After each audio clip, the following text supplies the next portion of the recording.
Adriles, Jorge, vou começar esse assunto com você. E a minha pergunta para você é, esse passaporte da vacina, tentando fazer um exercício aqui, ele é obviamente, é um projeto, uma medida que está sendo adotada por muitos países, que pode ser uma coisa momentânea, ou você acha que pode ser algo que vai durar por muito tempo? Essa é a minha dúvida. Eu acho que o passaporte vacinal, em se tendo percepção clara, objetiva, de que a vacina não reduz em rigorosamente nada a possibilidade de disseminação da doença. Você estabelece esse passaporte vacinal.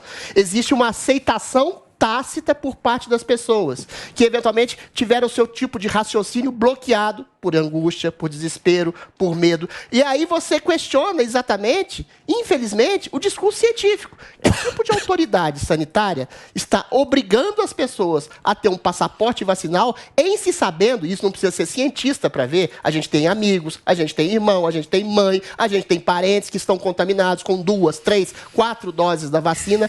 Qual é o objetivo dessas autoridades sanitárias? É medo?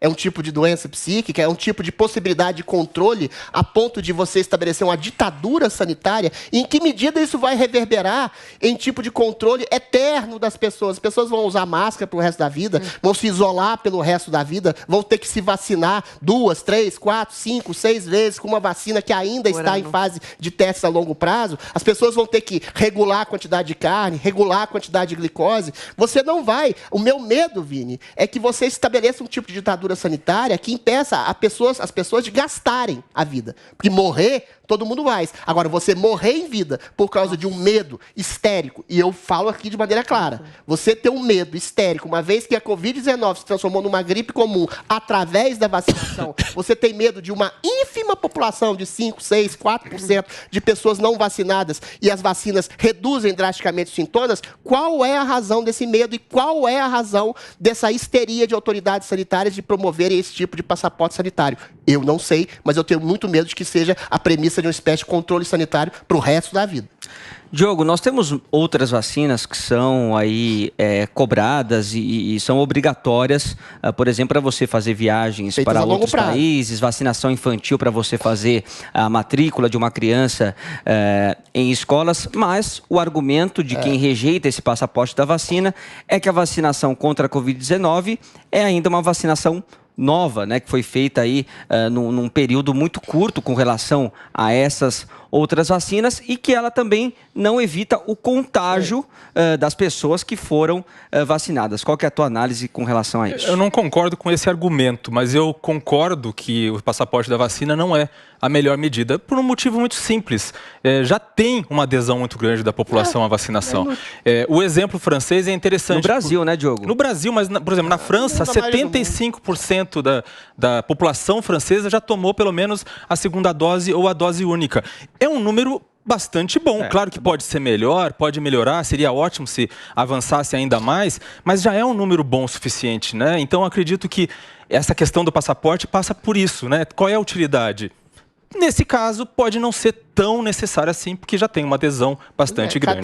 Não, e as pessoas estão se contaminando agora. E são poucos os casos de pessoas que vêm a óbito agora. Tem que ter comorbidade. Graças também à vacina.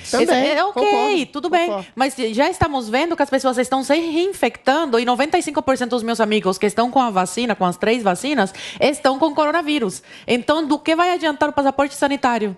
De nada. Não, e você vai boicotar os restaurantes aqui em São Paulo que estão cobrando o passaporte, é isso, Zoe? Faço questão de ficar sabendo quais são esses restaurantes, falar aqui para as pessoas que respeitam as liberdades individuais nunca mais irem lá. Porque se eu tomar a muita gente vai ser uma boa chegar propaganda. num restaurante e ficar sabendo que ele exige o passaporte sanitário, eu levanto e vou embora. Tem uma questão aí, que não respeitam a liberdade. Tem uma questão aí, né, Adriles, é de que esse setor de bares e restaurantes foi muito afetado também, né? Teve um prejuízo econômico muito grande durante durante a pandemia, porque eles ficaram aí fechados durante muito tempo, né? E aí talvez os donos, com esse receio de que haja um preconceito em cima, e a gente percebe 80% apoiando passaporte sanitário, 80% apoiando vacinando infantil, as pessoas não estão raciocinando muito.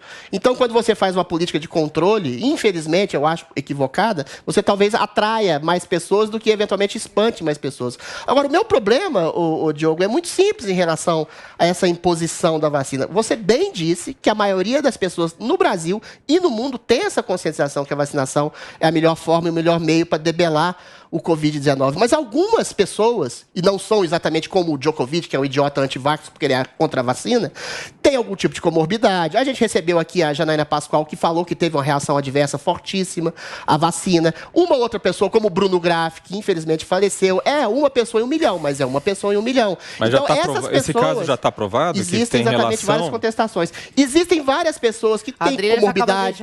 Que idiota, uma pessoa que defende a liberdade da pessoa. Calma. É isso, né, que eventualmente são crianças, ou mulheres grávidas, ou têm algum tipo de comorbidade. Essas pessoas, que são, sei lá, uma ínfima minoria, elas têm esse direito de não querer se vacinar por algum tipo de receio de prejuízo à própria saúde.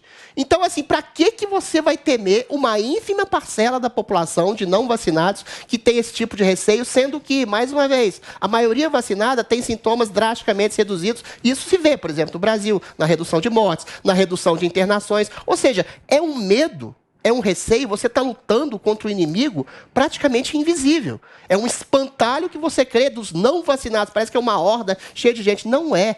A população não vacinada do Brasil é o quê? 5%, 10% que não completou a segunda, terceira dose ou coisa do tipo. Então, assim, é uma histeria.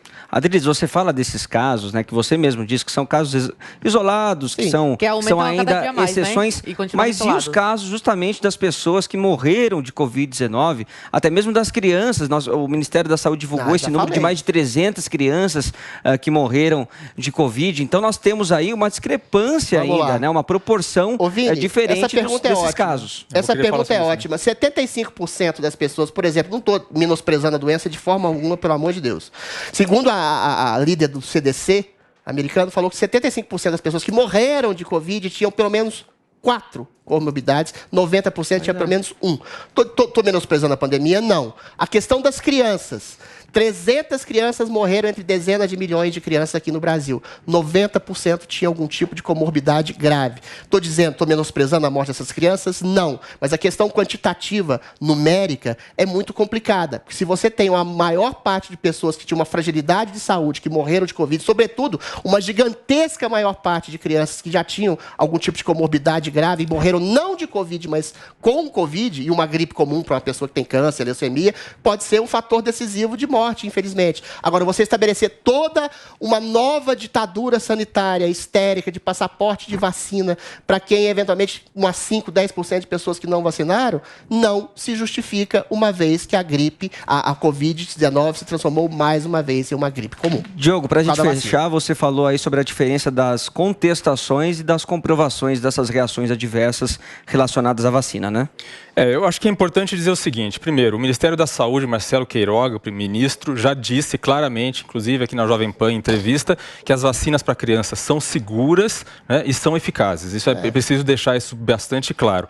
Segundo, quando se fala em risco, em relação custo-benefício de uma vacina, a gente leva em conta o número de mortes e a gente pega, por exemplo, até 9 anos de idade no Brasil, as mortes por Covid foram mais, né, nos últimos 2 anos de pandemia do que nos últimos 15 anos as mortes por todas as doenças que podem ser evitadas por vacinas no Brasil. Então, isso mostra a importância da vacina. Outra coisa, nos Estados Unidos, onde já se vacinaram mais de 8 milhões de crianças nessa faixa etária, não teve nenhum caso comprovado de criança que tenha falecido por causa da vacina. Não teve longo prazo ainda, teve